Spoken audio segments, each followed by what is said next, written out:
অন্নপূর্ণা যোজনা social registry পোর্টালে citizen log ইনটা আবার চলে এসছে।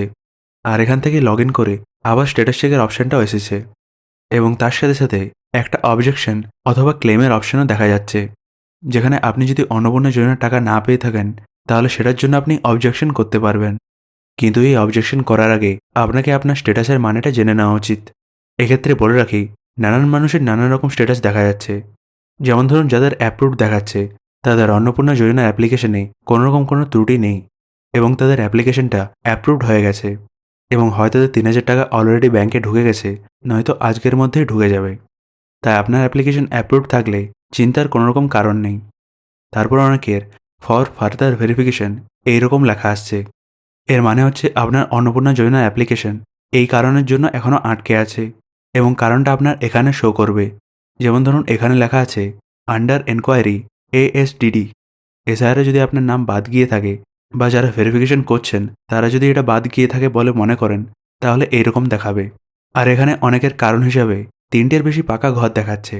তাছাড়া অনেকেরই অন্যান্য কারণে, যেমন ধরুন গভর্নমেন্ট এমপ্লয়, তার জন্য এরকমও দেখাচ্ছে।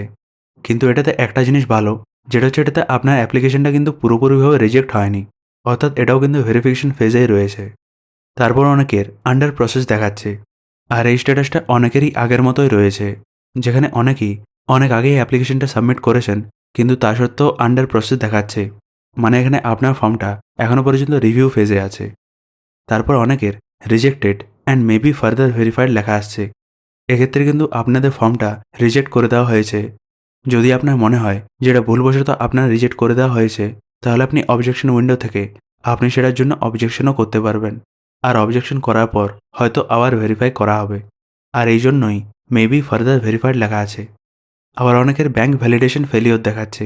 এটার মানে হচ্ছে আপনার ব্যাংকের নামের এবং আধার রিলেটেড অন্য কিছুর নামের ডেটার মিসম্যাচ রয়েছে এবং তার জন্য ডিবিটি লিঙ্ক ব্যাংক অ্যাকাউন্টে টাকাটা আপনার পৌঁছাতে পারেনি। আপনার অ্যাপ্লিকেশন এক্ষেত্রে অ্যাপ্রুভড হয়ে গেছে, কিন্তু ডকুমেন্টসের মধ্যে আপনার নামের বা অন্যান্য ডেটার মিসম্যাচের জন্য ব্যাংকের ভ্যালিডেশনটা ফেলিওর দেখাচ্ছে।